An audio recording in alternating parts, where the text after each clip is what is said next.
ಇಲ್ಲಿಗೆ ನಿಲ್ಲಿಲ್ಲ. ನಾನು ಒಂದು ಆಕ್ಟಿವ್ ಇಷ್ಟೊತ್ತು ಮಾತನಾಡಿದೆ. 1990ರ ದಶಕದಲ್ಲಿ ಈ ದೇಶದ ಜನ ಒಟ್ಟಾಗಿ ರಾಮ ಮಂದಿರದ ಪುನರ್ ನಿರ್ಮಾಣ ಆಗಬೇಕು ಅಂತ ಹಠ ಹಿಡಿದು ಅಲ್ಲಿಗೆ ಹೋಗಿ ಅಲ್ಲಿದ್ದಂತ ಕಟ್ಟಡದ ಮತ್ತೊಂದು ಕಟ್ಟಡವನ್ನ ಅಲ್ಲಿ ಉರುಳಿಸಿದ್ರಲ್ಲ. ಉರುಳಿಸಿದ ಮರುಕ್ಷಣ ಕಾಂಗ್ರೆಸ್ ಒಂದು ಕಾನೂನು ತಗೊಂಡು ಬಂದಿತ್ತು. ಯಾವ್ದು ಗೊತ್ತೇನು? ಪ್ಲೇಸಸ್ ಆಫ್ ವರ್ಷಿಪ್ ಆಕ್ಟ್ ಅಂತ. ಪ್ಲೇಸಸ್ ಆಫ್ ವರ್ಷಿಪ್ ಆಕ್ಟ್ ಅಂದ್ರೆ ಏನ್ ಗೊತ್ತಾ? 1947ರಲ್ಲಿ ಈ ದೇಶ ಸ್ವಾತಂತ್ರ್ಯ ಪಡೆಯುವಾಗ ಯಾವ್ಯಾವ ಕಟ್ಟಡ ಏನೇನ್ ಆಗಿತ್ತು ಅದದೇ ಇರಬೇಕು, ಅದನ್ನ ಇನ್ನು ಮುಂದೆ ಬದಲಾಯಿಸುವಂತಿಲ್ಲ ಅಂತ ಕಾನೂನು ತಗೊಂಡು ಬಂದ್ಬಿಟ್ರು. ಅದರ ಅರ್ಥ ಏನ್ ಗೊತ್ತಾ? ರಾಮ ಮಂದಿರ ಒಂದು ಓಕೆ, ಅದು ಬಿಟ್ರೆ ಇನ್ನು ಮುಂದೆ ಮಥುರಾ ಕೇಳುವಂತಿಲ್ಲ, ಇನ್ನು ಮುಂದೆ ಕಾಶಿಯ ವಿಶ್ವನಾಥ ಮಂದಿರ ಕೇಳುವಂತಿಲ್ಲ. ಈ ದೇಶದ 40,000 ಮಂದಿರಗಳನ್ನ ಕೆಡವಿ ಅದರ ಅವಶೇಷಗಳಿಂದ ನೀವೇನ್ ನಿಮ್ಮ ಕಟ್ಟಡ ಕಟ್ಕೊಂಡಿದ್ದೀರಾ ಅದನ್ನ ಯಾರೂ ಪ್ರಶ್ನಿಸುವಂತಿಲ್ಲ ಅಂತ 1947ರಿಂದ ಆಚೆಗಿರೋದು ಎಲ್ಲವನ್ನು ಲೆಜಿಟಿಮೈಸ್ ಮಾಡಿಬಿಡ್ತಲ್ಲ ಕಾಂಗ್ರೆಸ್. ಮಿತ್ರ, ಎಂತ ಸ್ಥಿತಿ ಮಿತ್ರ. ಕಾಂಗ್ರೆಸ್ ಏನ್ ಮಾಡ್ತು ಗೊತ್ತಾ? ಆರ್ಟಿಕಲ್ 370 ಬಾಬಾ ಸಾಹೇಬ್ ಅಂಬೇಡ್ಕರ್ ಇಚ್ಛೆಯ ವಿರುದ್ಧವಾಗಿ ತಗೊಂಡು ಬಂತು. ನನಗೆ ಇವತ್ತು ಬಹಳ ಹೆಮ್ಮೆ ಇದೆ. ಯಾವ 370 ಕುರಿತಂತೆ ಭಾಷಣ ಅಷ್ಟೇ ಮಾಡಬಹುದೋ ಆ ಜೀವಮಾನದಲ್ಲಿ ಹೋಗೋದಿಲ್ಲ ಅಂತ ಅನ್ಕೊಂಡಿದ್ನೋ, ಆ 370 ನನ್ನ ಕಾಲಘಟ್ಟದಲ್ಲೇ ಹೋಗಿರೋದು ನನ್ನ ಜೀವಮಾನದ ಭಾಗ್ಯ ಅಂತ ನನ್ನ ಭಾವನೆ. ನಾನು ಚಿಕ್ಕನ್ನಲ್ಲಿರುವಾಗ, ಅಫ್ಕೋರ್ಸ್ ಚಿಕ್ಕನ್ನಲ್ಲಿ ನಾನು 12th ಸ್ಟ್ಯಾಂಡರ್ಡ್ ಓದುವವರೆಗೂ ಇದೇ ಭಾರತ ಮಾತೆಯ ಚಿತ್ರ, ಇದು ರಾಷ್ಟ್ರೀಯ ಸ್ವಯಂ ಸೇವಕರ ಸಂಘದ ಚಿತ್ರ. ಈ ಚಿತ್ರದ ಭಾರತ ಮಾತೆಯ ತಲೆ ಹಿಂದೆ ಒಂದು ಪ್ರಭಾವಳಿ ಇದೆಯಲ್ಲ, ಈ ಪ್ರಭಾವಳಿ ಹೀಗಿರ್ತಿರ್ಲಿಲ್ಲ, ಬೆಂಕಿ ಇರ್ತಿತ್ತು ಅಲ್ಲಿ. ಬಹುಶಃ ಆಗ ಸರಸಂಚಾಲಕರಾಗಿದ್ದವರು ಸುದರ್ಶನ್ ಜಿ ಅನ್ಸತ್ತೆ. ಅವ್ರು ಒಂದಿನ ಹೇಳಿದ್ರು, ಈ ಬೆಂಕಿನ ತೆಗಿರಿ, ಈ ಬೆಂಕಿ ಇರೋದ್ರಿಂದಲೇ ಕಾಶ್ಮೀರ ಹೊತ್ತು ಉರಿತಾ ಇರೋದು, ಅದನ್ನ ತೆಗೆದು ಪ್ರಭಾವಳಿ ಸೌಮ್ಯವಾಗಿರೋದನ್ನ ಮಾಡಿ ಕಾಶ್ಮೀರ ಚೆನ್ನಾಗಿರುತ್ತೆ ಅಂತ ಹೇಳಿದ್ರು. ಹಂಗ ಹೇಳಿದಾಗ ನಾನು ಅನ್ಕೊಂಡಿದ್ದೆ, ಇವ್ರಿಗೆಲ್ಲ ಏನಾಗಿದ್ಯಪ್ಪ, ಹಿಂಗ್ ಮಾಡೋದ್ರಿಂದ ಸರಿ ಹೋಗುತ್ತಾ ಅಂತ. ಮಿತ್ರ, ಸರಿ ಮಾಡಿದ್ರು. ಅದಾದ ಕೆಲವೇ ವರ್ಷಗಳಲ್ಲಿ ಆರ್ಟಿಕಲ್ 370 ತೆಗೆದು ಹೋಗಿ ಇವತ್ತು ಕಾಶ್ಮೀರ ಹೇಗಾಗಿದೆ ಗೊತ್ತಾ? ಭಾರತ ಪಾಕಿಸ್ತಾನವನ್ನ ಕ್ರಿಕೆಟ್ ನಲ್ಲಿ ಸೋಲಿಸಿದ್ರೆ ಪಟಾಕಿ ಹೊಡಿತಾರೆ ಕಾಶ್ಮೀರದ ವ್ಯಾಲಿಯಲ್ಲಿ. ಇವತ್ತೇನಾದ್ರೂ ಭಾರತ ಕ್ರಿಕೆಟ್ ನಲ್ಲಿ ಗೆದ್ರೆ ಕಾಶ್ಮೀರದ ವ್ಯಾಲಿಯಲ್ಲಿ ತಿರಂಗ ಹಿಡಿದು ಮೆರವಣಿಗೆ ಮಾಡ್ತಾರೆ. ಯಾವ ಕಾಶ್ಮೀರದ ವ್ಯಾಲಿಯ ಶ್ರೀನಗರದಲ್ಲಿ ಒಂದು ತಿರಂಗ ಹಾರಿಸ್ಲಿಕ್ಕೆ ಸೈನಿಕರ ಸಪೋರ್ಟ್ ತಗೊಂಡು ಹೋಗ್ಬೇಕಾಗಿತ್ತೋ, ಇವತ್ತು ಅದೇ ಕಾಶ್ಮೀರದಲ್ಲಿ ಬದಲಾವಣೆ ಬರ್ಲಿಕ್ಕೆ ಸಾಧ್ಯವಾಗಿದೆ. ನನಗನ್ಸುತ್ತೆ ಬದಲಾವಣೆ ಖಂಡಿತವಾಗಿಯೂ ಆಗಿದೆ ಅಂತ. ಮಿತ್ರರೆ, ನಾನು ನೀವು ಪುಣ್ಯವಂತರು. ಯಾಕೆ ಪುಣ್ಯವಂತರು ಗೊತ್ತಾ?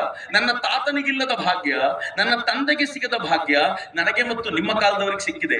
500 ವರ್ಷಗಳಿಂದ ಈ ದೇಶದ ಜನ ತಪಸ್ಸು ಮಾಡ್ತಾ ಇದ್ರು, ರಾಮ ಮಂದಿರ ಬೇಕು, ರಾಮ ಮಂದಿರ ಬೇಕು, ರಾಮ ಮಂದಿರ ಬೇಕು ಅಂತ. ನಾವು ನೋಡ್ಲಿಕ್ಕೆ ಸಿಗುತ್ತೋ ಇಲ್ವೋ ಅನ್ಕೊಂಡಿದ್ವಿ. ನನ್ನ ನಿಮ್ಮ ಭಾಗ್ಯ ರಾಮ ಮಂದಿರ ನೋಡ್ಲಿಕ್ಕೆ ಸಿಕ್ತು. ನನ್ನ ತಾತ ಫೈಟ್ ಮಾಡಿದ್ರು, ಅವ್ರು ತೀರ್ಕೊಂಡ್ರು. ನನ್ನ ಅಪ್ಪ ಇಟ್ಟಿಗೆ ಕೊಟ್ಟಿದ್ರು, ಆದ್ರೆ ಅವರಿಗೆ ರಾಮ ಮಂದಿರ ಆಗುವಾಗ ಅಲ್ಲಿ ಹೋಗುವಷ್ಟು ಸಾಮರ್ಥ್ಯ ಇಲ್ಲ. ನನ್ನ ನಿಮ್ಮ ಭಾಗ್ಯ ನೋಡ್ರಿ, ನಾವ್ ಎಷ್ಟು ಹೋರಾಟ ಮಾಡಿದೀವೋ ದೇವರೇ ಬಲ್ಲ, ಆದರೆ ರಾಮ ಮಂದಿರ ನೋಡುವ ಭಾಗ್ಯವನ್ನ ಭಗವಂತ ಕರುಣಿಸಿದ. ಮಿತ್ರರೇ, ನನ್ನ ನಿಮ್ಮ ಭಾಗ್ಯ ಯಾವುದು?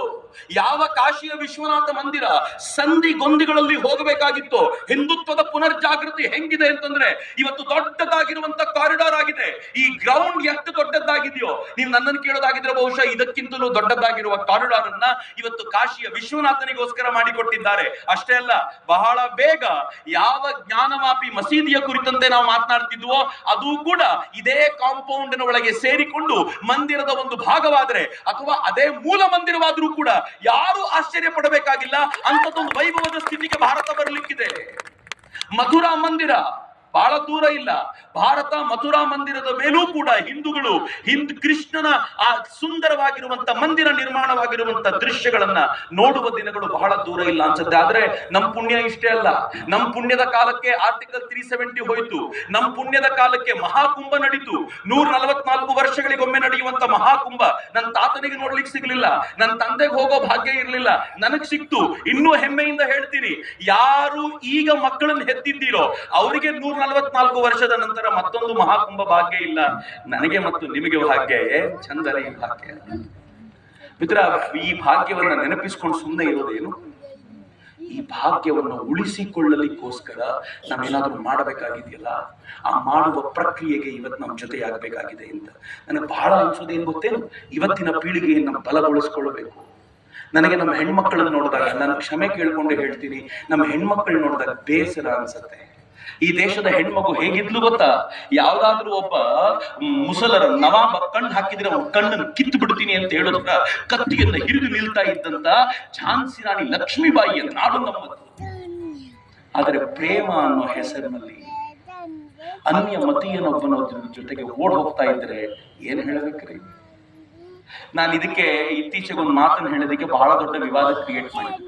ಎಲ್ಲರೂ ಹೇಳ್ತಾರೆ ಪ್ರೇಮದ ವಿರೋಧಿ ಚಕ್ರವರ್ತಿ ಅಂತ. ನಾನು ಹೇಳಿದೆ ಪ್ರೇಮದ ವಿರೋಧಿ ಅಲ್ಲಪ್ಪ. ನಾನು ಅದಕ್ಕೆ ನಮ್ಮ ಹುಡುಗರಿಗೆ ಹೇಳ್ತೀನಿ, ನೀವು ಕೂಡ ಬೇರೆಯವರು ಸ್ವಲ್ಪ ನೋಡ್ರಪ್ಪ, ತಪ್ಪೇನಿದೆ ಅದರಲ್ಲಿ? ಏನ್ ದೊಡ್ಡ ವಿವಾದ? ಸ್ವತಃ ಸ್ಪೀಕರ್ ಸಾಹೇಬರು ಮಂಗಳೂರಿಗೆ ಹೋಗಿ ಪೊಲೀಸ್ ಸ್ಟೇಷನ್ ಅಲ್ಲಿ ನನ್ನ ವಿರುದ್ಧ ಒಂದು FIR ಮಾಡಿಸುವವರೆಗೂ ಸುಮ್ಮನಾಗ್ಲಿಲ್ಲ. FIR ಮಾಡಿಸಿದ್ರು.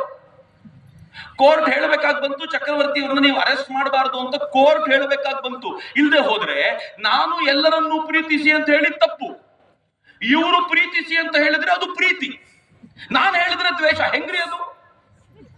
ಮಿತ್ರ, ಇವತ್ತಿನ ಭಾರತ, ಇವತ್ತಿನ ಹಿಂದೂ ಆಲೋಚನೆ ಮಾಡುವಂತ ಶೈಲಿ ಭಿನ್ನವಾಗಬೇಕಾಗಿದೆ. ನಮ್ಮ ಸಂಖ್ಯೆ ದಿನೇ ದಿನೇ ದಿನೇ ದಿನೇ ಕಡಿಮೆ ಆಗ್ತಾ ಇದೆ.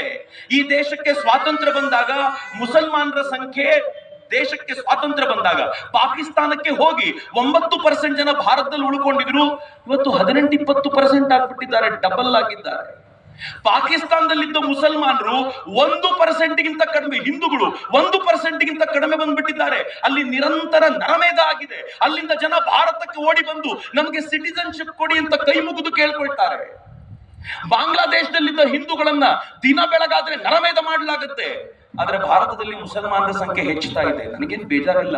ಆದ್ರೆ ಎಲ್ಲೆಲ್ಲಿ ಹಿಂದೂಗಳ ಸಂಖ್ಯೆ ನಿರಂತರವಾಗಿ ಕಡಿಮೆ ಆಗ್ತಾ ಬರುತ್ತೋ ಆ ಭೂಭಾಗವನ್ನ ನಾವು ಕಳ್ಕೊಳ್ತೀವಿ ಅನ್ನೋದು ನೆನಪಿದ್ರೆ ಇನ್ನೊಂದು 100 ವರ್ಷಗಳ ನಂತರ, 50 ವರ್ಷಗಳ ನಂತರ, 200 ವರ್ಷಗಳ ನಂತರ ಭಾರತ ಹೀಗೆ ಇರುತ್ತಾ?